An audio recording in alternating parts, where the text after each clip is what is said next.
Hello बच्चों, कैसे हैं आप सब। देव साइंस पॉइंट में आप सभी का स्वागत है।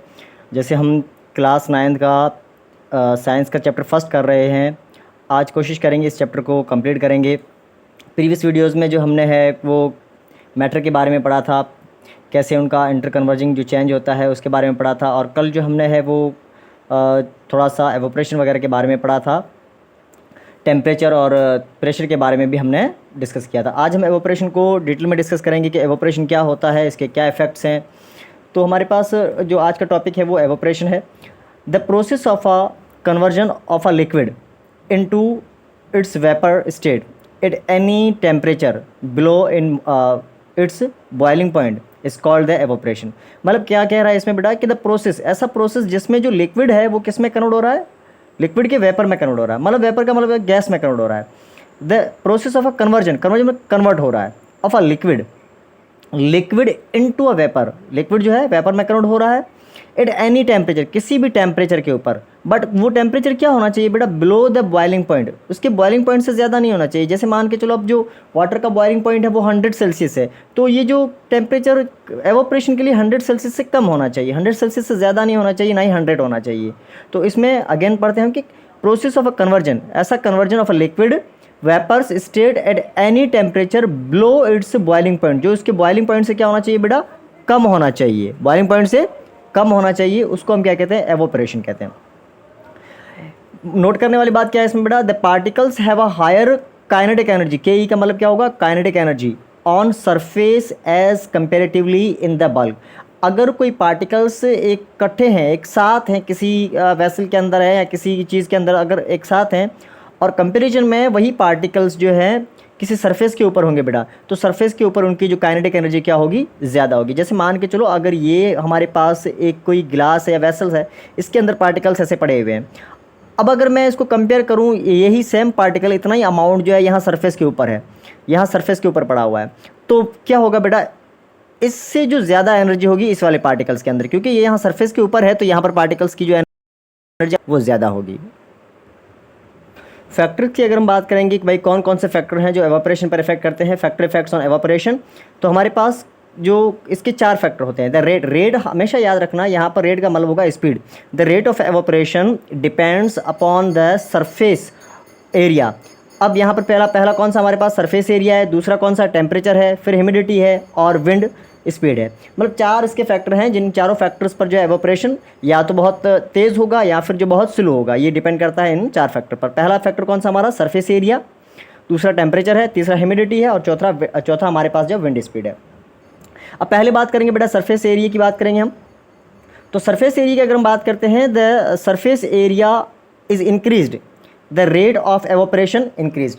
अगर आपके पास किसी भी जो ऑब्जेक्ट का है वो सरफेस एरिया ज़्यादा है, तो क्या होगा बेटा, वहाँ पर एवोपरेशन भी ज़्यादा होगा। अब इसका सिंपल सा एग्जांपल कैसे ले सकते हैं, जैसे मान के चलो जब हम कपड़े धोते हैं, तो कपड़े धोकर अगर हम उसको स्प्रेड करके सुखाते हैं रस्सी के ऊपर, ठीक है, अगर धागे के ऊपर अगर हम स्प्रेड करके सुखाएंगे तो वो बहुत जल्दी से सूख जाएंगे। और अगर वही जो कपड़े हैं हम ऐसे मरोड़ के एक जगह पर रख देते, तो फिर उसमें क्या होगा, उसका जो सरफेस एरिया बहुत कम होगा और वो कपड़े सूखने के लिए बहुत ही टाइम लेगा। तो इससे हमें क्या पता चलता है कि जितना सरफेस एरिया ज़्यादा होगा किसी भी ऑब्जेक्ट का, उतना ही उसमें एवोपरेशन क्या होगा बेटा, ज़्यादा होगा। मतलब क्या कह रहा, अगेन देखते हैं बेटा, if the surface area is increase, अगर आप सरफेस एरिया को इंक्रीज करवा देते हो, the rate of evaporation is increase, तो वहाँ पर जो रेट ऑफ एवोपरेशन भी आपका क्या हो जाएगा, इंक्रीज हो जाएगा। यहाँ पर आप जो सिंपल सा एग्जाम्पल ले सकते हो, कपड़ों का, क्लॉथ का ले सकते हो। सेकंड फैक्टर हमारे पास क्या था बेटा, टेम्परेचर। टेम्परेचर में हमारे पास क्या कहा हुआ है, the rate of evaporation increase with the rise in a temperature. अगर आप टेम्परेचर बढ़ाते हो तो साथ ही साथ जो रेट ऑफ एवोपरेशन क्या हो जाएगा बेटा, इंक्रीज हो जाएगा। अगर आप टेम्परेचर को बढ़ाओगे तो साथ ही साथ उसका जो है एवोपरेशन का जो रेट है बेटा वो क्या हो जाएगा, एवोपरेशन बहुत जल्दी हो जाएगा। क्यों, particles get more kinetic energy to convert into vapour.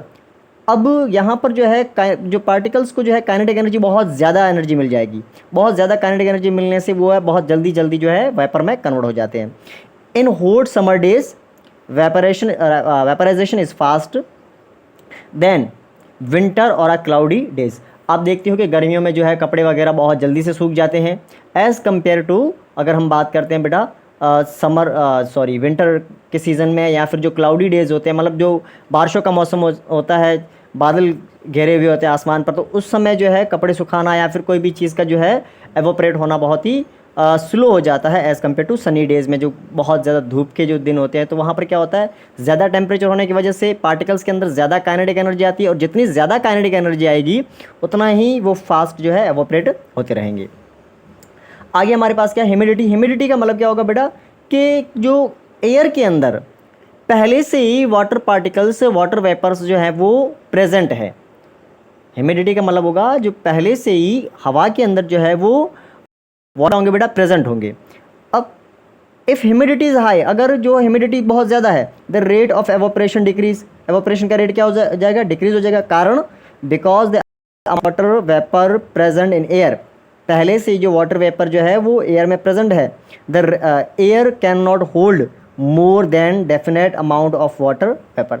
अब उस एयर की कैपेसिटी है कि वो वाटर वेपर को एब्जॉर्व कर सकती है। अगर उसकी कैपेसिटी से ज़्यादा वाटर वेपर आ जाएंगे बेटा, तो फिर वो जो एयर है उसको होल्ड नहीं कर पाएगा वाटर वेपर को, और जो एवोपरेशन का रेट है वो बहुत कम हो जाएगा।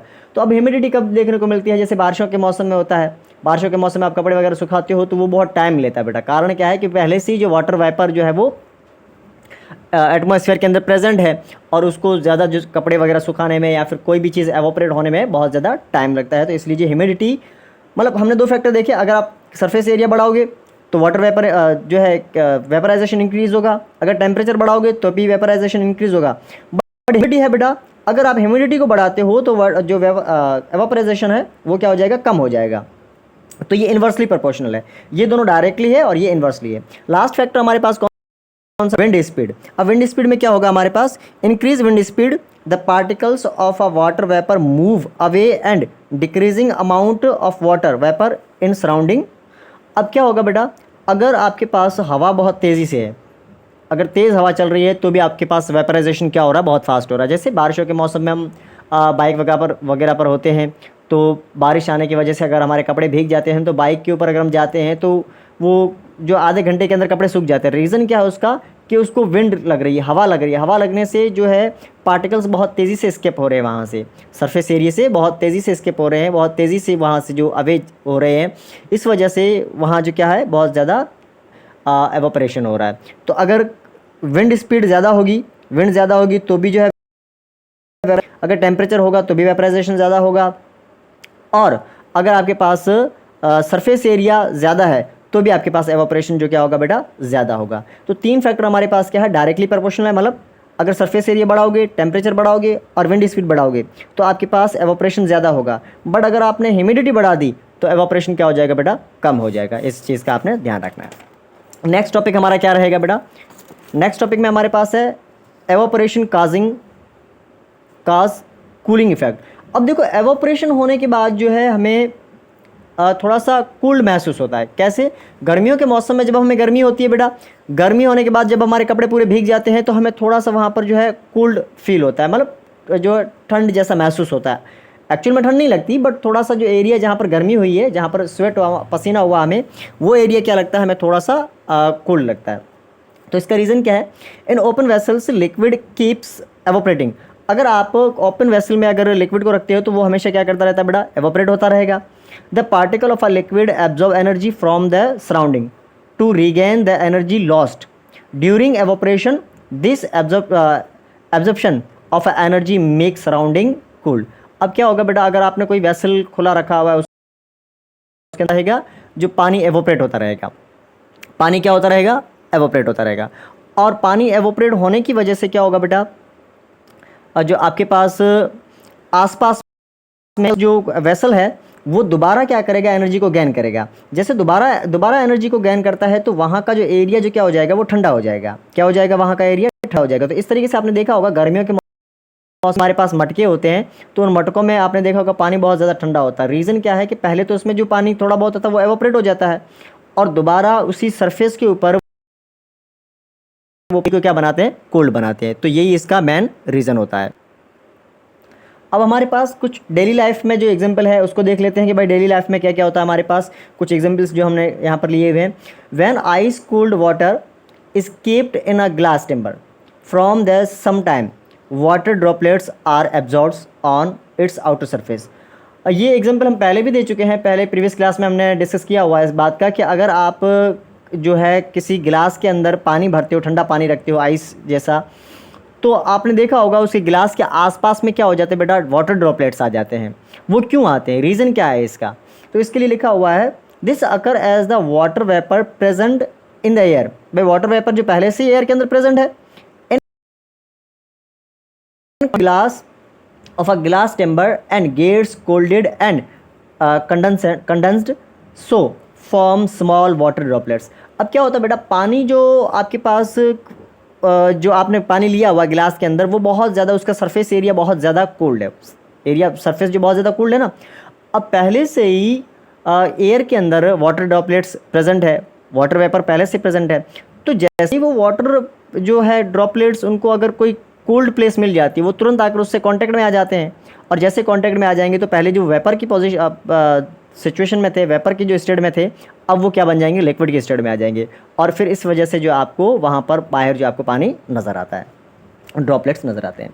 Cotton clothes are preferred to a wear during the summer season. अब समर सीजन में हम कॉटन क्लोथ क्यों पहनते हैं, ये भी हमसे पूछा जाता है, कई बार क्वेश्चन में पूछा जाता है। Cotton is a good absorb, cotton जो क्या करता है, बहुत अच्छा एब्जॉर्ब है पानी का, या फिर आप स्वेट का कह सकते हो, ठीक है, of a water. So it helps to absorb sweat from our body as it helps in the easy evaporation of sweat. During this it takes latent heat of the vaporisation from our body and turn cools the body. अब यहाँ पर क्या होता है बेटा कि हम cotton के कपड़े इसलिए पहनते हैं क्योंकि कॉटन बहुत ही अच्छा एब्जॉर्बर होता है वाटर का। वो तुरंत जो वाटर को क्या कर लेता है, बहुत जल्दी से क्विकली जो है वो वाटर को एब्जॉर्ब कर लेता है। इस कंडीशन में जो है वाटर जो हमारा स्वेट होता है, बॉडी का जो पसीना होता है बेटा, वो बहुत जल्दी एब्जॉर्ब हो जाता है बॉडी कॉटन के ज़रिए। अब एक बार वो ऑब्जर्व हो जाएगा तो फिर क्या हो जाएगा, वो हमें मतलब वहीं कपड़ों के अंदर ही वो मतलब और फिर वो हमें क्या करेगा बेटा, जो कूलनेस प्रोवाइड करेगा। तो इस हिसाब से जो हमारे पास क्या होता है, गर्मी के अंदर जब हम कॉटन के क्लॉथ पहनते हैं और स्वेट होता है हमें, तो स्वेट होने के बाद जब वो कपड़े भीग जाते हैं तो हमें एक ठंडक महसूस होती है, मतलब कूलनेस महसूस होती है। उसका रीज़न क्या है कि उसके अंदर पहले से जो वाटर वेपर प्रेजेंट है। और ये सब किसकी वजह से हो रहा है बेटा, लेटेंट हीट की वजह से हो रहा है। लेटेंट हीट का हमने प्रीवियस क्लास में डिस्कस किया था कि लेटेंट हीट का मतलब क्या है, बिना जो टेम्परेचर चेंज किए, किसी भी स्टेट ऑफ मैटर का चेंज होना बिना टेम्परेचर के चेंज हुए। तीसरा एग्जाम्पल हमारे पास ये था बेटा, people spring water on a roof और open ground on a heat सुबह के टाइम या शाम के टाइम जो हम अपने घर की छतों पर या फिर जो बाहर ग्राउंड में जो है थोड़ा सा पानी छिड़कते हैं। इसका रीज़न क्या है, तो वो क्या करता है बेटा, पानी जब हम छिड़कते हैं हमारे रूफ को, छत को, या फिर जो हमारे ग्राउंड को क्या रखता है, ठंडा रखता है। रीज़न, अब the water gets evaporated very quickly, water जो बहुत जल्दी से एवोपरेट हो जाता है। As water leaves the surface cools due to large latent heat of a vaporisation. अब एक बार आपने पानी छिड़का, वहाँ पर स्प्रिंकल किया पानी का, पानी तो तुरंत जो एवोपरेट हो जाएगा, लेकिन पानी एवोपरेट होने के बाद भी वो जो जगह है, वो जो एरिया जहाँ पर आपने स्प्रिंकल किया है, जहाँ पर पानी छिड़का है बेटा, वो एरिया क्या रहेगा, बहुत लंबे समय तक क्या रहेगा बेटा, ठंडा रहेगा। तो इसलिए हम गर्मियों के मौसम में क्या करते हैं, रूफ़ के अंदर, रूफ़ के ऊपर, छत के ऊपर, या फिर जो ग्राउंड के ऊपर जो है हम पानी का स्प्रिंकल करते हैं ताकि वो जगह हमारी क्या रहे, कूल्ड रहे। लास्ट हमारे पास एग्जाम्पल रहेगा इसका, इसमें कह रहा है बेटा, liquids like a acetone nail polish on your palm give you feeling of cooling. अब यहाँ पर क्या रहा है कि जैसे नेल पॉलिश है आपके पास, जो नेल रिमूवर पॉलिश है आपके पास, वो या फिर जो अल्कोहल है अगर आप अपने हथेली पर रखते हो तो आपको फिर ठंडक महसूस क्यों होती है। तो अब इसका रीज़न क्या बेटा, acetone and alcohol are volatile. यहाँ पर वर्ड वॉलेटाइल का मतलब क्या होता है, वॉलेटाइल वर्ड का मतलब होता है, वॉलेटाइल का मतलब होता है कोई भी चीज़ का एवोपरेट होना। जो चीज़ एवोपरेट होती है, जो लिक्विड एवोपरेट हो जाता है, उन सभी को क्या कहा जाता है बेटा, वॉलेटाइल कहा जाता है, वॉलेटाइल इन नेचर। एसीटोन की बात करते हैं, ये क्या होता है बेटा, हमारे पास वॉलेटाइल होते हैं liquids. When kept on palm their particles gain from the palm और surrounding and evaporate causing palm feel, यहाँ पर फील है, ये फील टू कूल। अब जैसे ही मान के चलो हमने अपने हथेली पर, पाम का मतलब हथेली पर हमने जो है अल्कोहल रखा, या फिर जो ये नेल पॉलिश रिमूवर होता है, ये अगर हम अपनी हथेली पे रखेंगे तो ये क्या करेगा, या तो हथेली से एनर्जी गेन करेगा या फिर जो सराउंडिंग से एनर्जी को गेन करता है बेटा। ये एनर्जी गेन करने के साथ साथ क्या हो जाएगा, एवोपरेट हो जाएगा। अब ये यहाँ से एवोपरेट तो हो गया। अब ये सेम जो हमने देखा था कि भाई वाटर को अगर आप स्प्रिंकल करते हो छत के ऊपर या फिर जो ग्राउंड के ऊपर, तो पानी तो एवोपरेट हो गया, लेकिन वो जगह क्या रह जाएगी, ठंडी रह जाएगी। इस तरीके से यहाँ पर जो आपके पास अल्कोहल था बेटा, अल्कोहल था या फिर जो एसीटोन था, ये अल्कोहल या एसीटोन तो रिमूव यहाँ से एवोपरेट हो गया। यहाँ से ये एरिया आपका कोल्ड ही रहेगा, ठंडा ही रहेगा। नोट करने की बात क्या है बेटा यहाँ पर कि liquids which evaporate at room temperature are called volatile in nature. जितने भी लिक्विड हैं बेटा, अगर वो रूम टेम्परेचर पर आपके पास एवोपरेट हो रहे हैं, जैसे रूम टेम्परेचर पर अगर कोई लिक्विड एवोपरेट हो रहा है तो उन सभी को हम क्या कहेंगे, वॉलेटाइल इन नेचर कहेंगे। मतलब वो वॉलेटाइल है, वो एवोपरेट होने वाले हैं, जिसमें आपके पास जो है पेट्रोल भी आ जाता है।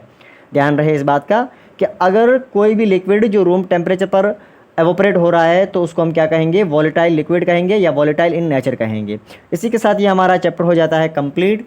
नेक्स्ट वीडियो में हम नेक्स्ट टॉपिक के साथ मिलेंगे। अगर ये वीडियो आपके लिए हेल्पफुल हो तो चैनल को कीजिए, वीडियो को लाइक कीजिए और ज़्यादा से ज़्यादा शेयर कीजिए। Thank you for watching.